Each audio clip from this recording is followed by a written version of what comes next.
Claro, porque primero, mira, el Señor dijo, yo soy el camino. Cuando una persona no conoce al Señor, entonces la persona necesita conocer el camino, ¿no? Y la persona, nuestra labor como creyente es presentar a Cristo. O sea, nosotros no tenemos que presentar ni al pastor, ni el lugar donde nos reunimos, ni que somos tan buenos los que nos juntamos, sino que la labor del creyente es presentar a Cristo. Ahora, cuando la persona cree en el Señor, se le abre el camino. ¿Mm? Pero, ¿qué pasa en lo general? Que eso se toma como todo. Ya la persona se aceptó y entonces ahora predica las cosas y es como que todo terminó en Jesús el camino. Pero el Señor el Señor no toma la salvación como el todo, sino la salvación es el principio del caminar. El Señor tiene un propósito más alto. La salvación es un medio, no es un fin. Entonces viene otra etapa. ¿Cuál es la otra etapa? La otra etapa es la santidad. La verdad. La santidad. La primera, cuando Jesús dice, yo soy el camino, entonces usted es absolutamente salvado por gracia, donde usted no tuvo ninguna intervención. Usted no hizo nada. El Señor lo hizo. El Evangelio de Marcos dice algo que nosotros tenemos que tomar en cuenta. Dice, el que creyere y fuere bautizado será salvo. Y por lo general, nuestra doctrina es el que creyere. Mire lo que dice, el que creyere. Y de repente nos basta. Y por eso, de repente, los bautismos son una vez al año. ¿No es cierto? Son unos meses más adelante. Y hay que juntar un grupito. Hay que juntar un grupito y si la persona no está apta, no la bautizamos, ¿cierto? Todo eso estoy mirando varios lugares.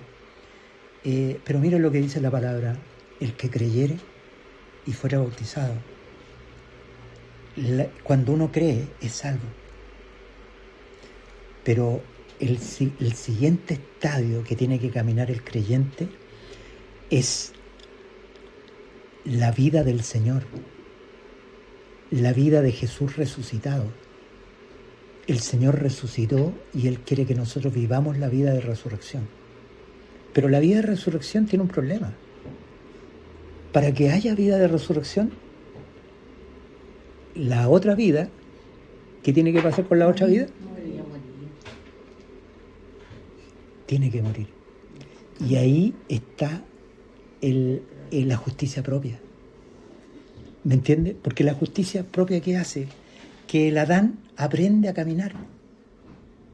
El Adán se aprende todos los vericuetos del sistema religioso, se aprende la Biblia, se aprende los versículos, se aprende los conceptos cristianos y empieza a caminar. El viejo hombre empieza a caminar con conceptos, pero no con Cristo. La pregunta es, ¿conceptos o Cristo? Y en el mundo cristiano, muchos sobreviven por los conceptos. Si tú le preguntas lo que creen, te van a decir todo y te van a evangelizar. De repente van a llorar un poco. ¿No es cierto? Que les gusta llorar cuando hablan del Señor.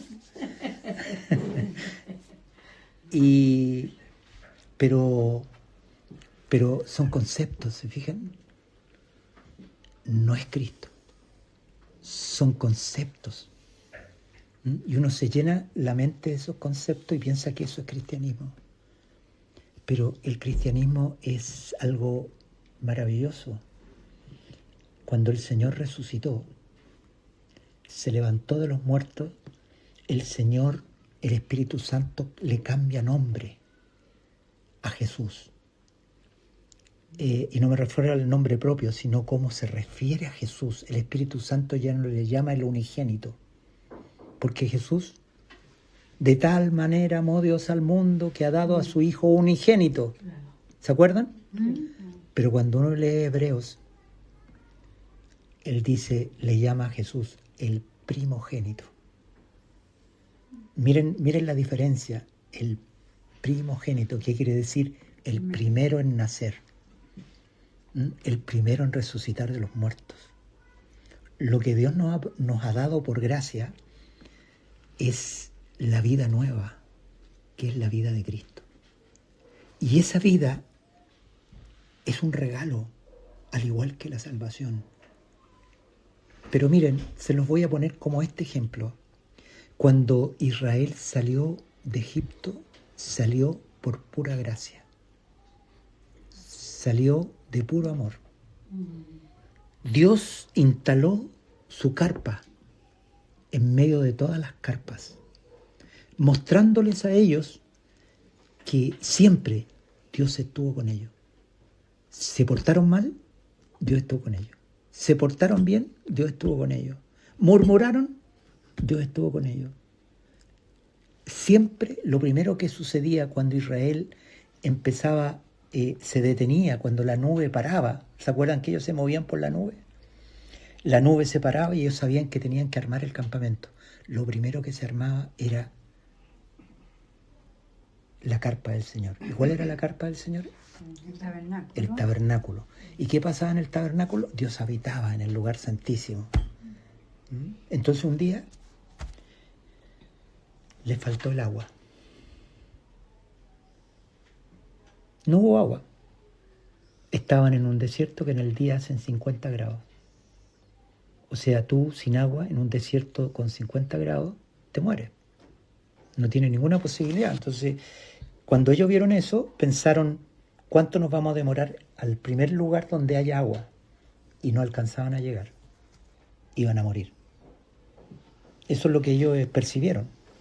Entonces ellos empezaron a hacerse una pregunta. Y pensaron, ¿está Dios con nosotros? Miren la pregunta que ellos hicieron.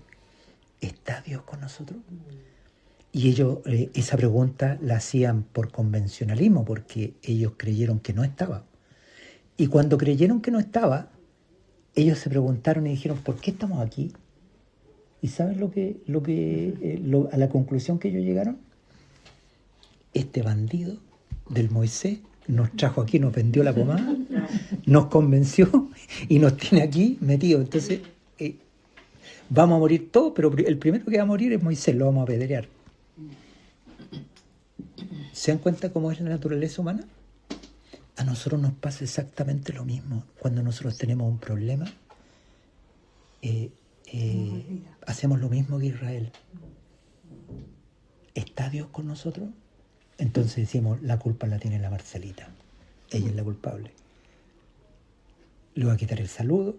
Ya antes la veía, antes era mi amiga, pero ahora ya. Esto es puro ejemplo que no tiene nada que ver con la realidad, pero es como actuamos nosotros, ¿te fijas? Hermanos, cuando el Señor vino a nuestras vidas, vino para siempre, porque Él es fiel. Él no nos puede abandonar. Nosotros sí lo podemos dejar. No sé si ha sido su experiencia, pero a mí me ha pasado. ¿No? Nosotros sí hemos dejado al Señor, pero ¿sabes lo que ha marcado? Que cuando nuevamente hemos mirado hacia Él, Él está.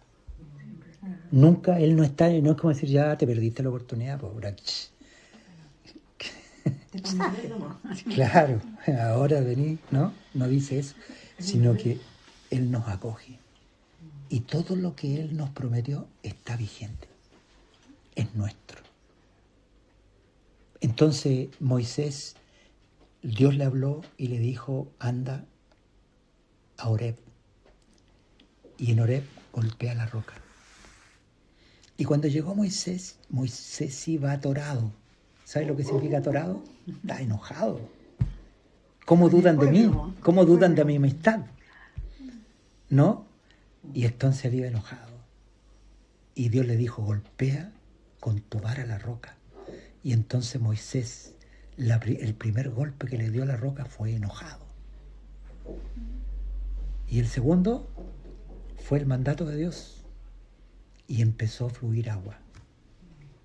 Y pasó algo maravilloso que el Espíritu Santo a través del apóstol Pablo, ahí en 1 Corintios capítulo 10, dice que la roca que les seguía era Cristo. O sea, el agua que bebían era Cristo, mostrando de esta manera que Dios no los podía dejar. Cristo anduvo con ellos todo el tiempo. Así es con nosotros. Aún en los días de maldad nuestro, Él no nos puede abandonar. Él se hiere. La Escritura usa una palabra, dice, se entristece, se contrista. El espíritu se contrista, es como que se va para adentro. Pero no nos puede dejar. Entonces, esta manifestación, el Señor nunca la olvidó. Y cuando ustedes leen los salmos, ustedes encuentran, cuando ustedes me tentaron ahí en Meriba, se tentaron a Dios. Y luego vino un juicio sobre ellos a causa de esa situación. Entonces, ¿qué pasa? Lo que Dios muestra es que el viejo hombre tiene que morir, porque no puede seguir a Dios. No sé si me entiende. O sea, el bautismo significa algo que cuando uno se bautiza nunca lo pesa o no tiene las armas ni la revelación para verlo, pero para Dios sí. ¿Qué pasó cuando nos bautizamos? Morimos. ¿Quién murió? Nosotros morimos a la raza de Adán y el Señor nos incluyó en la raza de Jesús. Nosotros somos de la raza de Cristo. Venimos de Él. Cuando el Señor resucitó, entonces nosotros también resucitamos. Está esa nueva vida, pero esta nueva vida tiene un costo. Y el costo es, muero yo para que viva solo Jesucristo en mí. Entonces, por lo general, nosotros vivimos vidas mezcladas. Yo, Cristo, yo, Cristo. ¿Se fijan? Ustedes se identifican con eso porque yo sí me identifico. Esa ha sido gran parte de mi vida. Pero el Señor quiere que haya un himno y es Cristo, Cristo, Cristo, Cristo, Cristo, Cristo. Y sea nuestra vida Cristo. El apóstol Pablo mostró dos cosas. Primero, la vida cristiana normal que él tenía. ¿Cuál era la vida cristiana normal? Con Cristo estoy juntamente crucificado. Hermanos, nuestra muerte no es algo que tú puedas hacer. Es como decir, que me gustó la palabra de la muerte. Y decir ahora, ¿cómo muero? Es imposible. Por eso el bautismo. Porque no solo es una simbología, igual como la cena del Señor, no es una simbología, sino es como el creyente toma la fe. Nosotros ya morimos. ¿Cuándo morimos? Hace 2000 años, juntamente con Cristo.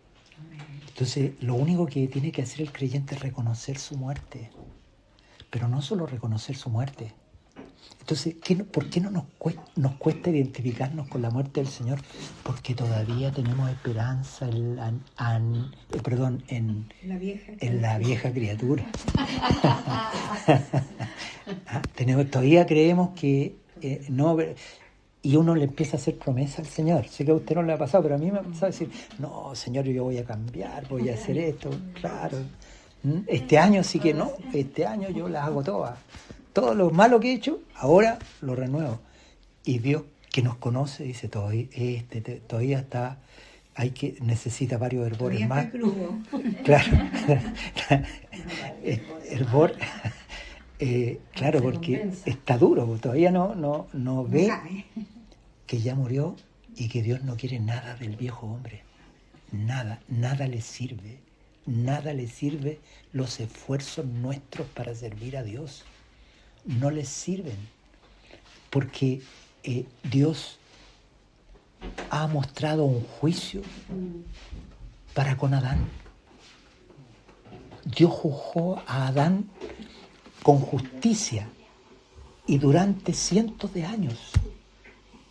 No porque él desde el principio no viera la absoluta corrupción de Adán, sino porque le quería mostrar al hombre que su juicio es verdadero. Justos y verdaderos son tus caminos, dice Apocalipsis. ¿Y cómo lo juzgó Adán en justicia? Lo juzgó desde Adán hasta Moisés. ¿Cómo lo juzgó? Sin ley. Y la Escritura dice, había pecado, pero Dios no podía acusar porque no había ley, no había acusación, pero el hombre era pecador.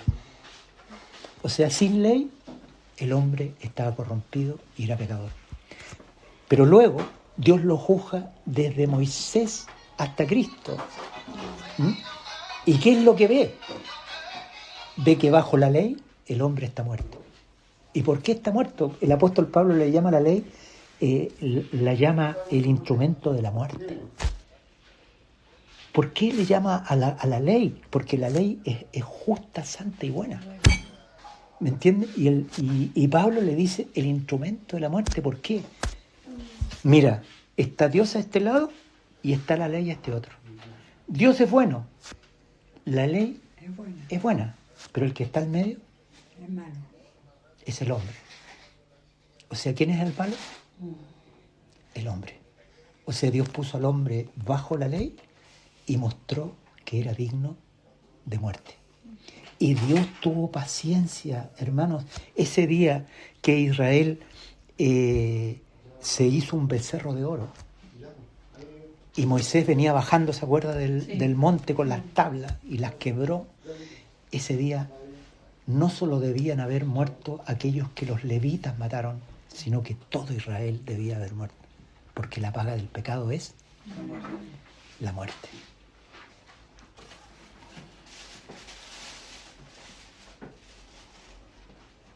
Pero mira lo que sucede. Dios tuvo paciencia. ¿Por qué? Porque en su sabiduría, en la sabiduría de Dios, Él conocía al hombre. No sé si me entiende. Conocía Dios. No es que el hombre lo sorprendió. Porque Dios creó al hombre para caminar con Dios. Y sabía que sin Dios nada somos en el mundo. Estoy inspirado, estoy hablando. Sin Dios nada somos en el mundo. Entonces, lo natural del hombre era pecador. Entonces Dios juzgó al hombre hasta llegar el momento del culmine en que su sabiduría se manifestó hacia los hombres y que lo había anunciado desde los primeros libros de la Biblia. ¿Qué había anunciado? Lo que Dios le dijo a Abraham. En tu simiente serán benditas todas las familias. Y no dice en tu simiente, sino en tu simiente. O sea, quería decir que de la generación de Abraham iba a nacer un día el Mesías. El único que iba a poder hacer algo, iba a poder hacer justicia. ¿Y en qué consiste la justicia de Dios? Que Dios cargó sobre él el pecado de todos nosotros. O sea, todo lo que Dios había guardado en su ira contra la humanidad, en su paciencia soportó al hombre porque sabía que un día su hijo iba a morir en una cruz.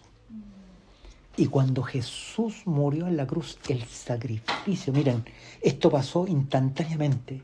Cuando Jesús murió, lo primero que sucedió es que el velo del templo se rasgó de arriba abajo.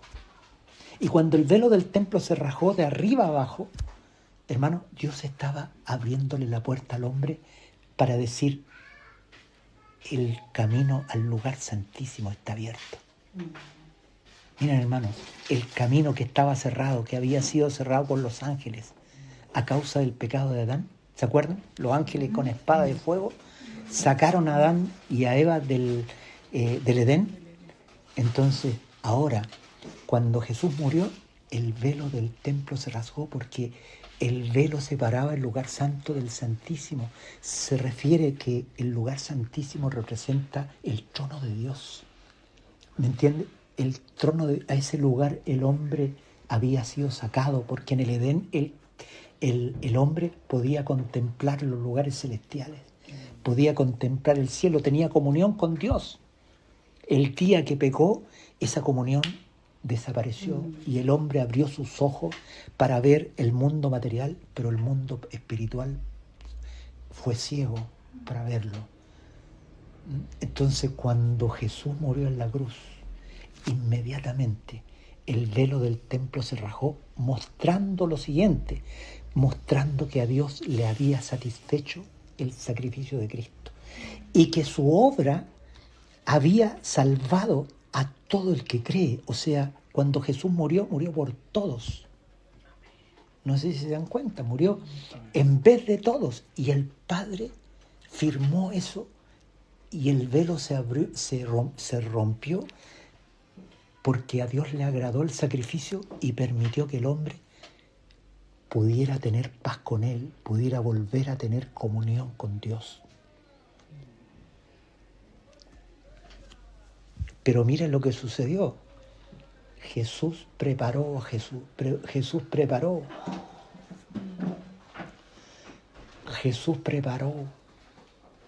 el Padre preparó a Jesús, porque no solamente el Señor nos abrió el camino al cielo, no solamente el lugar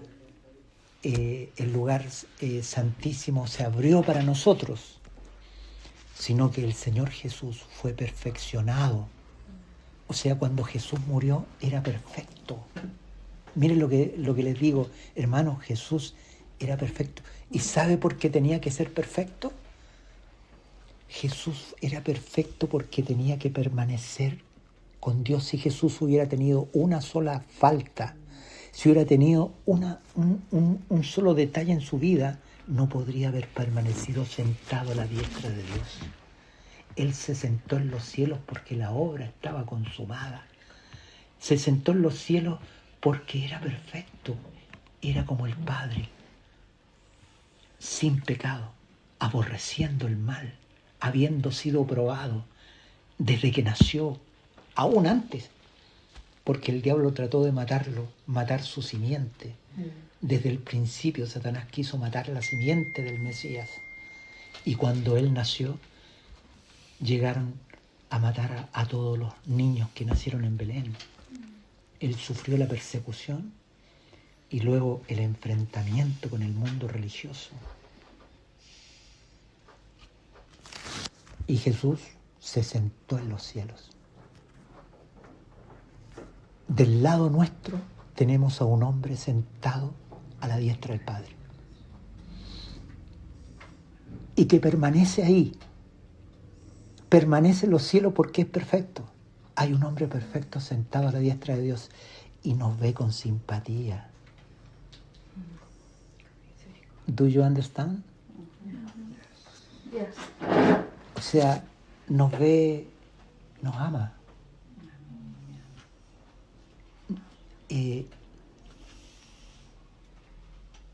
Quiere que volvamos a su camino. El hombre, mira lo que es el hombre. El hombre dice, no, este hombre tiene que pedirnos perdón. Y el Señor ya lo ha perdonado. No sé si me entiende, pero el hombre en su naturaleza quiere... No hay perdón. Justicia. Quiere justicia, sin darse cuenta que la justicia fue que el Padre puso a su Hijo e hizo justicia. El Hijo de Dios fue ajusticiado. O sea, lo que hay ahora a nosotros es pura gracia. ¿Me entiende? Es gracia. Es que el Señor ha invitado al pecador más vil para darle paz.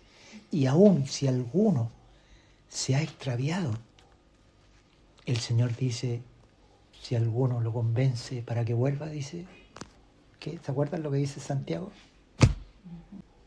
O sea, como el Señor, el primer pensamiento de Dios, hermanos, cuando un hermano se extravía del camino, no es justicia, sino que es lo que dice Gálatas, capítulo 6, verso 1. Dice, si alguno es sorprendido en pecado, ustedes que son espirituales, restauradle con espíritu de mansedumbre. O sea, en el corazón de Dios siempre está la restauración. Señor, yo, Padre, yo he hecho siempre lo que tú dices. Yo he estado aquí en la casa. En cambio mi hermano, se gastó la plata por ahí, hizo puras leceras, y tú vienes y matas un animal, lo celebras, le pones calzado nuevo, le pones... Y él dice, tú siempre has disfrutado de la riqueza que hay en la casa, pero mi hijo estaba muerto y hoy día tiene vida. O sea, mira cómo es el pensamiento de Dios, del único que podría decir, no, ni en misa, pues. Pero aquel es el que nos invita. Ahora, ese es el pensamiento de la iglesia, porque la iglesia tiene la mente de Cristo, y tiene el sentir de Cristo, y tiene la voluntad de Cristo. ¿Cuál es la voluntad de Cristo? La voluntad de Cristo es siempre hacer la voluntad del Padre. El sentir de Cristo es el que nos dice a nosotros. El sentir de Cristo es siempre hacer la voluntad de Dios. ¿No? Y la mente de Cristo dice, nosotros tenemos la mente de Cristo. Entonces el Señor nos ha llevado a una comunión con Él. Nosotros no estamos aspirando a tener comunión con Dios, sino que Dios nos ha hecho entrar al lugar santísimo.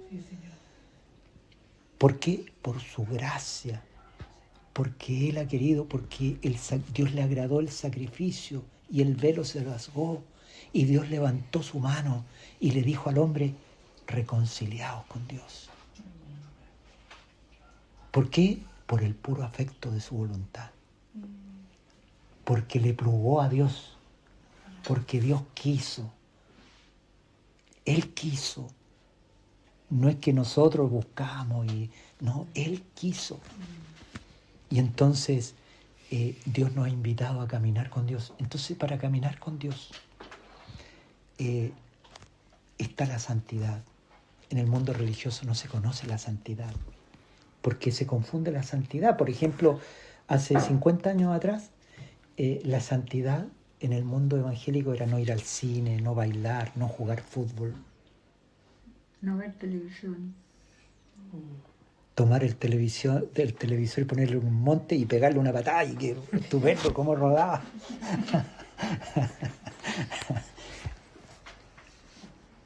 Pero eso no es santidad.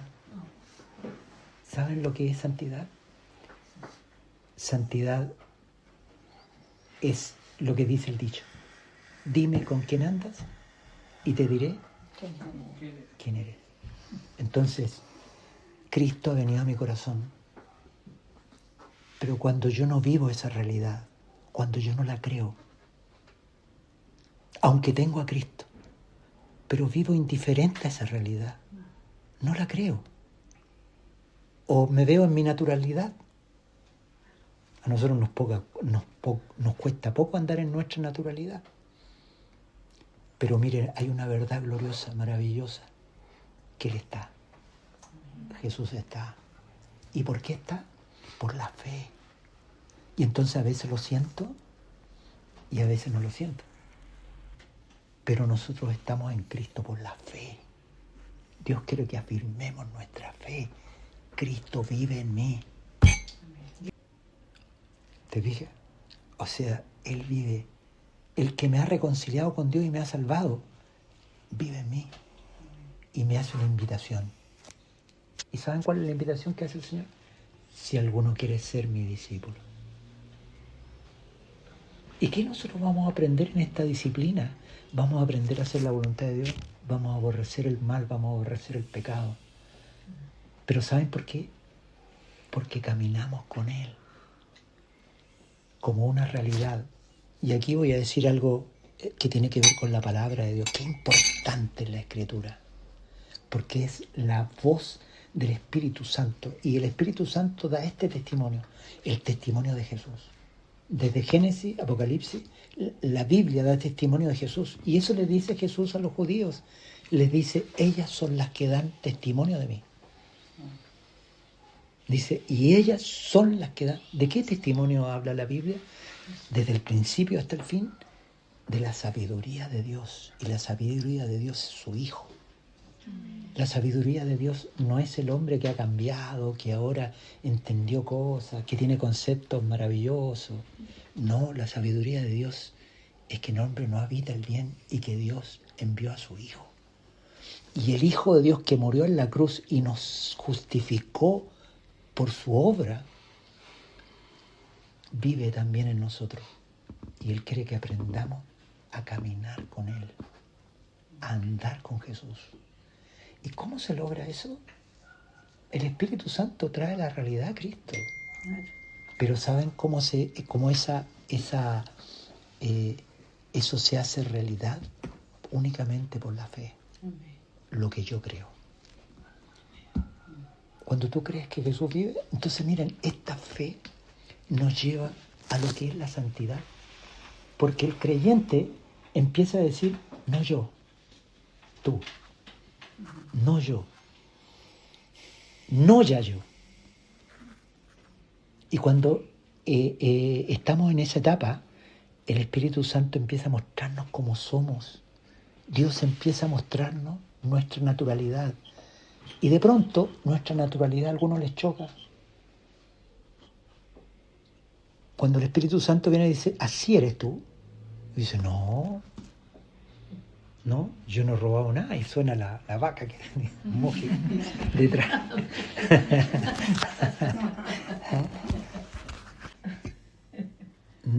Hay algo que es fuerte y es poder conocerse. Y a veces el Señor nos tiene que llevar por caminos de fracaso. Cuando mi hermano José me decía, yo recibí la palabra en ese tiempo, pero no alcanzaba a verla con... Esto más o menos lo que tú me quisiste decir, no la alcanzaba a ver en su plenitud. ¿Y saben qué impide ver en plenitud la palabra? El ego, que es el ego que no se conoce, que es fariseo. ¿Me entiende? Que es, yo todavía, sí, reconozco esto, reconozco lo otro, pero Señor, de aquí en adelante, y uno le empieza a hacer promesa al Señor. ¿Qué es eso? Que todavía uno confía en el hombre natural, en el hombre viejo. No, en algún momento yo voy a despertar y se me va a quitar todas las ganas de ir para acá, de ir para allá. Y eso es mentira. No se quitan nunca las ganas, hermano. El hombre es pecador. Entonces el Señor nos enfrenta si alguno quiere ser mi discípulo. Niéguese a sí mismo. Tome su cruz y sígame. O sea, la propuesta de Dios es morir. Cuando ustedes leen la primera carta que el Señor Jesús le manda a la iglesia en Éfeso, ustedes se encuentran con una sorpresa inmensa, porque el Señor empieza alabando a la iglesia en Éfeso y le dice, tus obras que vinieron después son mayores que las primeras. Entonces uno empieza a pensar que el Espíritu Santo está alabando a la iglesia en Éfeso hasta que llega el versículo 4. Y en el versículo 4 le dije, pero tengo algo en contra tuya. Y entonces el Señor dice que has dejado tu primer amor. Nosotros por lo general, cuando yo escucho esa palabra, los hermanos le cambian una palabra. Y usan la palabra, has perdido tu primer amor, pero la Biblia no dice eso. La Biblia dice, has dejado tu primer amor, porque cuando a mí se me pierde algo, yo ya no lo puedo usar. Pasó a otras manos, se me perdió. ¿Te fijas? Pero cuando yo lo he dejado, lo dejé ahí. Miré para otro lado. Miré para otro lado, no estuve consciente, hasta que me dijeron, has dejado tu primer amor. Entonces el Señor dice, vuelve a tomarlo. Porque si no lo toma, y Él empieza a decir, ¿qué va a pasar si no lo toma? Entonces, ¿qué es el primer amor? Y algunos piensan que el primer amor es cuando tú entraste al Señor y tú te das, todo era maravilloso. Los hermanos eran lindos, Y después perdiste el primer amor porque ya lo dejaste de encontrar lindo, ya lo empezaste a encontrar feo, ¿no? Empezaste a ver los defectos, te empezaste a desilusionar y todas esas cosas. Eso no es el primer amor. Hermano, el primer amor es cuando tú decides que la vida del Señor es más importante que tu vida. Y tú decides que sea Él el que viva en ti. Y entonces tu alma queda neutra. Perder la vida no significa morir, que el alma muera. El alma vive, pero el alma ya no tiene sus pensamientos, ya no tiene sus sentimientos, ya no tiene su propia voluntad. Se ha rendido. ¿Me entiendes? Se ha rendido. Dios quiere nuestra rendición, no promesas. No que le hagamos promesa al Señor que mañana vamos a cambiar, porque Él sabe que no. Ese es el conocimiento. Entonces de pronto Él permite que nosotros, nuestra maldad se extrovierta completamente, para que al final de que nuestra maldad se extrovierta, uno pueda saber que no tengo ninguna posibilidad, que mi única posibilidad es Cristo, y absolutamente nada más. Soy salvo por Cristo, pero ahora miren, Cristo ha venido a vivir a mi corazón. Y Él me dice, si alguno quiere seguirme. No dice, estás obligado a seguirme. No dice eso. Él dice, si alguno quiere seguirme. Entonces, ¿cuál es el amor al Señor? Jesús dijo, si me amáis, vivan como quieran, hagan lo que quieran. ¿Qué dijo? Guardad mis mandamientos. Nosotros le amamos porque Él nos amó primero. Estoy juntando algunos versículos. Os ruego, por las misericordias de Dios, que presentéis vuestros cuerpos en sacrificio vivo.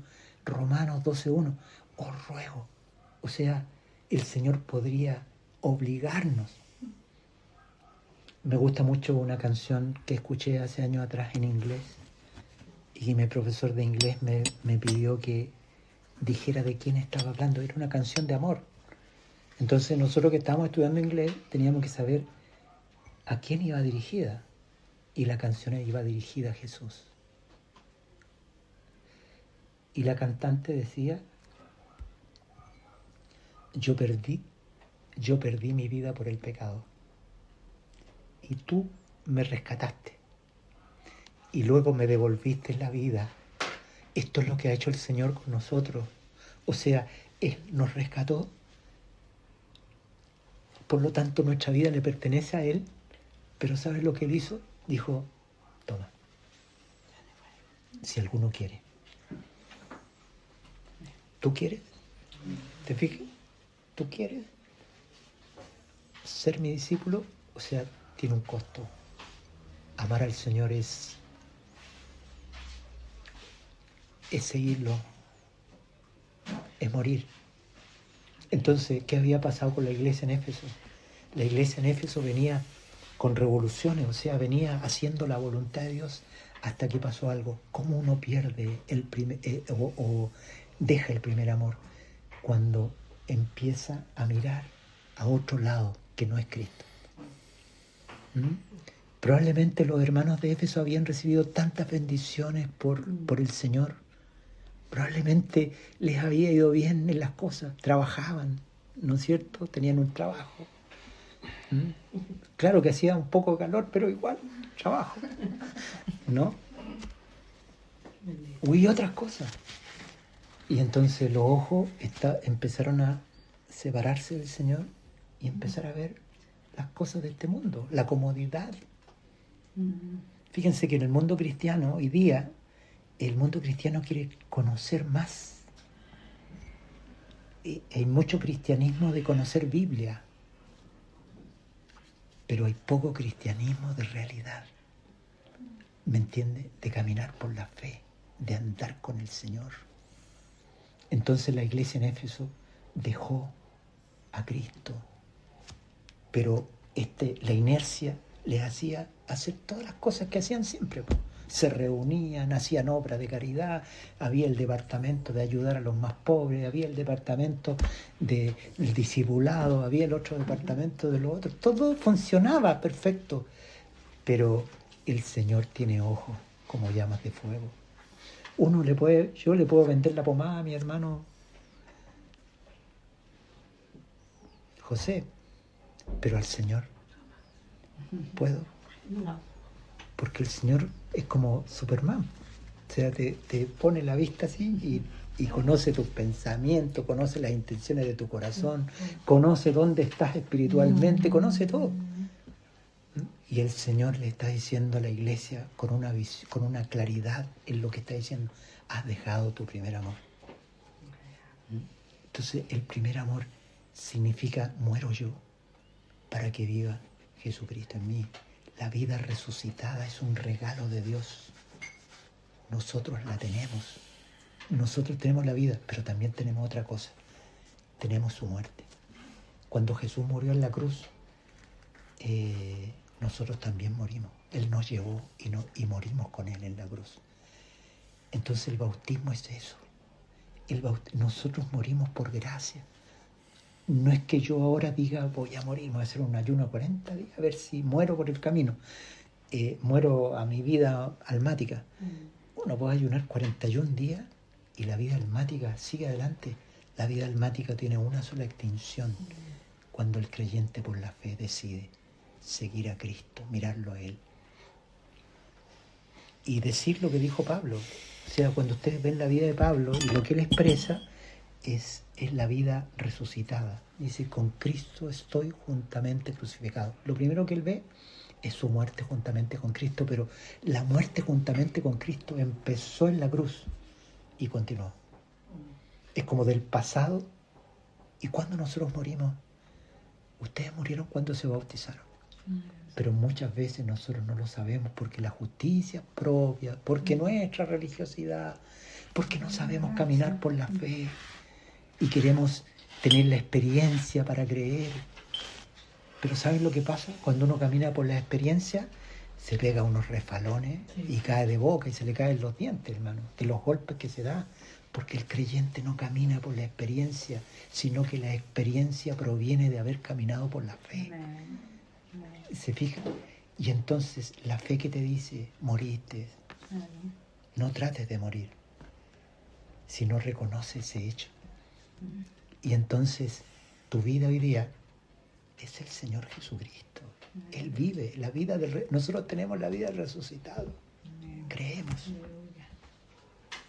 ¿Te fijas? Somos creyentes. Y eso es el Evangelio. El Evangelio no es solamente que nos salvamos, sino el Evangelio también es la verdad. Jesús es la verdad. Lo que el Padre quiere es la verdad.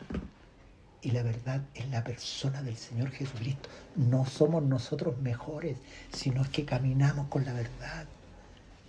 Yo soy el camino. Cuando dice la verdad, está diciendo, hermanos, que luego de ser salvo, el creyente es santo porque aprende a decir no yo. O sea, no aprendemos conceptos nuevos de la santidad, sino que lo que aprendemos es a caminar con el santo. El libro de Hebreos tiene en el capítulo 2 una palabra que a mí me gusta mucho y dice: el que santifica y los que son santificados. El que santifica es el Señor. Y nosotros hemos sido santificados. No sé si me entienden. O sea, no nos santifica que hicimos, que fuimos a la reunión, que vinimos a Cabildo, que los hermanos se reunieron, que hicieron todo un panorama, que no, lo que nos ha santificado es Cristo. Es simplemente Cristo. Es simplemente Él. Él nos ha santificado con su obra, con su persona, con su acción en nosotros. Cuando nosotros queremos buscar la santidad fuera de eso, Caín buscó estar bien con Dios con el esfuerzo, con el trabajo de las manos. Y Dios rechazó su ofrenda. La ofrenda de Caín siempre rechazada, hasta que el Señor te quitó de las manos todo para ahora ser justificado únicamente por la fe, para tener la vida únicamente por la fe. ¿Ah? Yo soy el camino, la verdad. Entonces, ese es el caminar de la iglesia. ¿Ah? El caminar de la iglesia es con Cristo, hermanos. El caminar de la iglesia es la santidad cuando yo camino con el Señor. Cuando yo no atrapo a la iglesia y no me la echo al bolsillo. No sé si me entiende, porque la iglesia es del Señor. ¿Y qué somos nosotros? Siervos. ¿Y de quién somos siervos? Somos siervos del Señor y somos siervos de los hermanos. Pero la cabeza de la iglesia es el Señor Jesucristo. Y está vivo. Y está vivo hoy. Entonces Jesús es la verdad.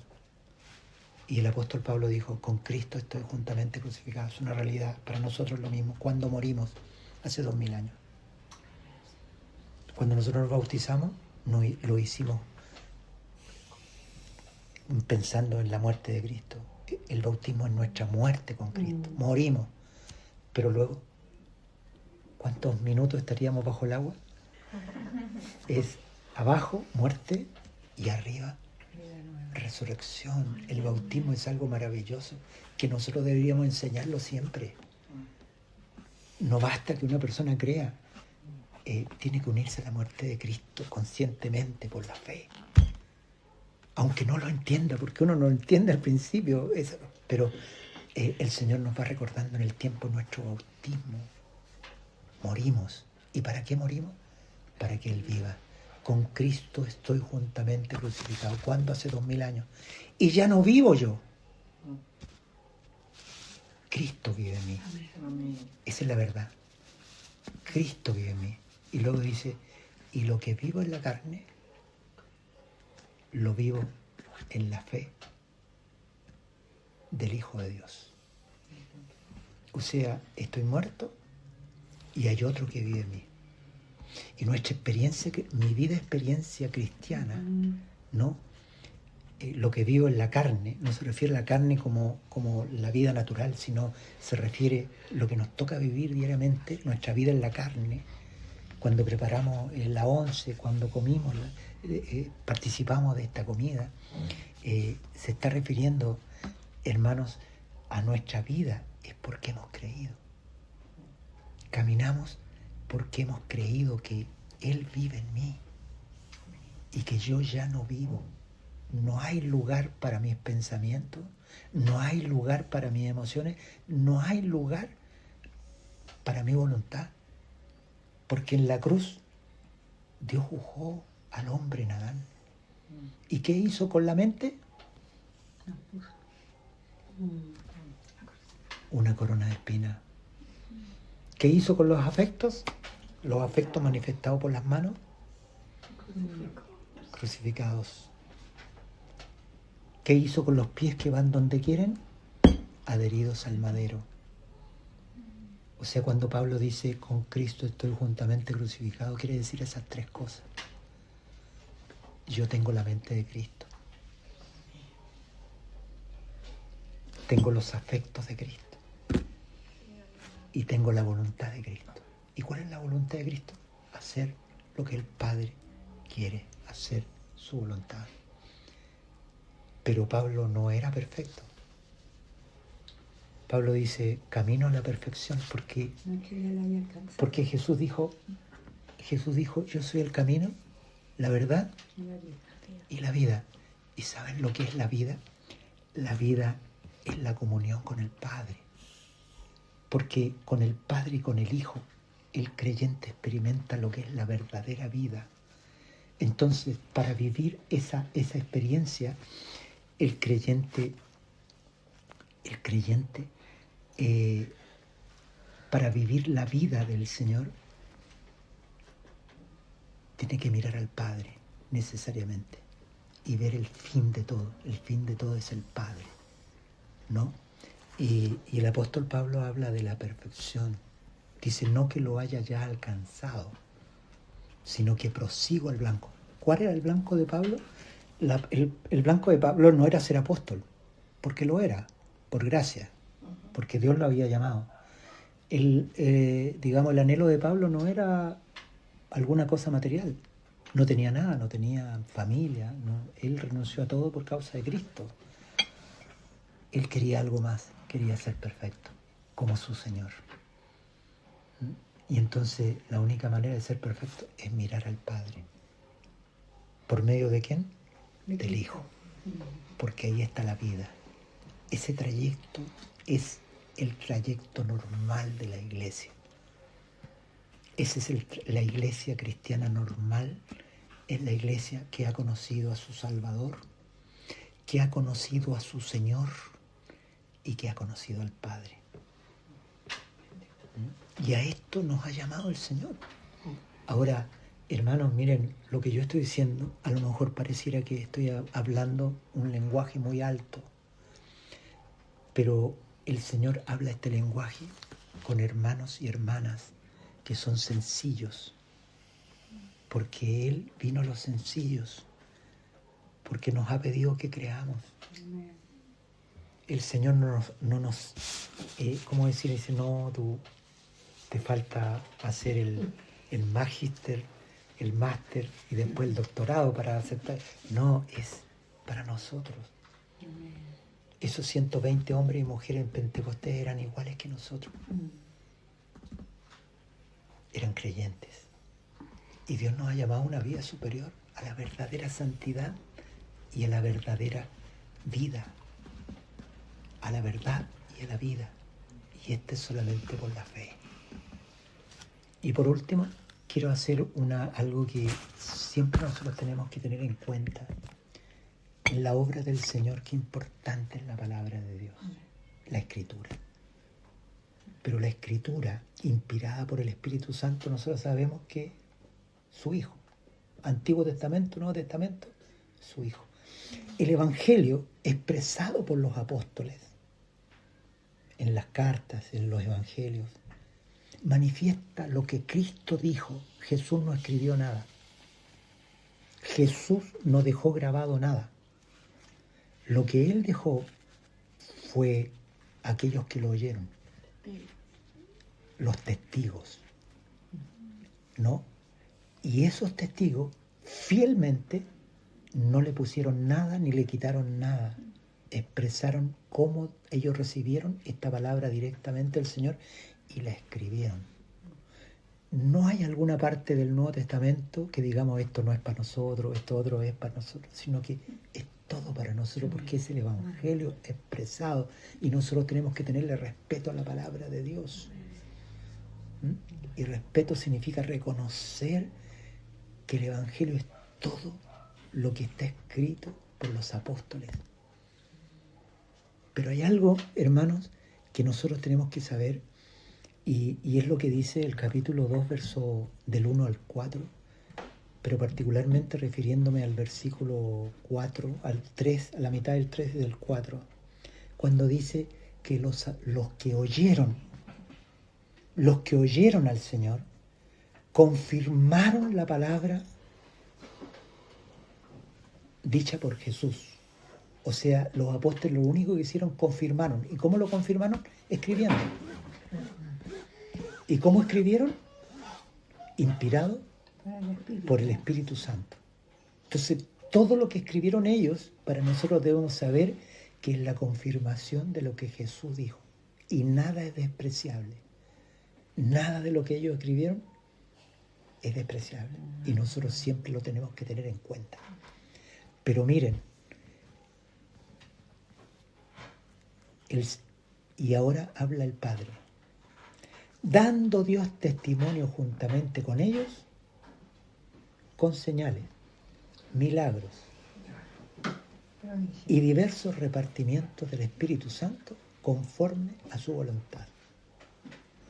Entonces, algunos nos dicen que estos repartimientos del Espíritu se terminaron cuando vino el canon bíblico. O sea, se terminó el Nuevo Testamento y se terminó esto. Pero miren lo que dice, dando testimonio, Dios dando testimonio juntamente con ellos. O sea, ellos también dando testimonio. Pero ¿dónde está ese testimonio de ellos? No está con el canon bíblico. Está hasta el día de hoy en las Escrituras. O sea, Dios sigue dando testimonio. ¿Y qué quiero decir con esto? Que nuestra fe es bendita y es preciosa, pero nuestra fe cuando no tiene expresión está muerta.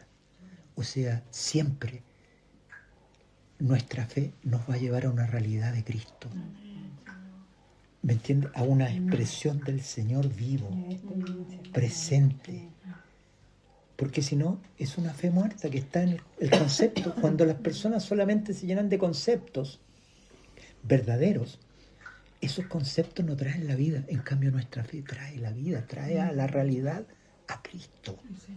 Porque Cristo es una realidad. La experiencia. Yo les contaba acerca del sacerdote carismático que escribió el comentario a los Romanos. Y cuando yo lo leía, me gozaba mucho porque ese hombre no solamente conocía el texto bíblico, sino conocía a Cristo en su realidad de vida. ¿Me entiendes? En la expresión de la vida. Para nosotros tiene que ser igual. Hermanos, Cristo es una realidad. No es una fantasía, no es un concepto, es una realidad. Y esa realidad no solo se manifiesta cuando nosotros estamos en las reuniones, sino se manifiesta cuando estamos en el trabajo, cuando hacemos la carbonada, ¿no es cierto? Cuando vamos a ver a la mamá, dijo otro por acá. Se manifiesta cuando estamos en la casa, cuando tenemos problemas en la casa. Jesús está. Yo siempre les cuento algunos testimonios y de repente los repito en el tiempo porque me parece que son tan importantes como ese testimonio del curita que había servido a los pobres toda su vida y como a los 56 años de haber servido a los pobres le da un cáncer a los pulmones. Y él pensó, bueno, se lo llevó la iglesia católica a Canadá, era canadiense, y ahí está en una clínica católica esperando morir. Y lo que había en el corazón de ese hombre era como el pavo de Chile. Te he servido todos estos años y ahora me da el cáncer. Y ahí estaba, esperando morir. Y cuando él estaba esperando morir, pasaron unos hermanos por el hospital y entraron a su pieza y le dijeron si quería que él orara por él, que ellos oraran por él. Y él le dijo, pero si yo soy el sacerdote, o sea, yo podría orar por ustedes. Pero bueno, ya, oren por mí, pero cierren la puerta para que nadie vea. Y los hermanos oraron por él. Y ellos cada cierto tiempo el hospital va haciéndole exámenes y haciéndole para ver el chequeo, monitoreo, para ver en qué etapa del cáncer está. Y esa mañana le hicieron 5 veces, repitieron la prueba. Y a la 5ª vez llegó el médico. Le dijo, usted tiene los pulmones como los de un bebé. El Señor lo había sanado así. Ese hombre nunca había servido a Dios como lo sirvió luego, predicando a Cristo y curando a los enfermos. Dios lo usó mucho en las sanidades. Fue útil cuando Cristo fue una realidad. Nosotros somos inútiles cuando solamente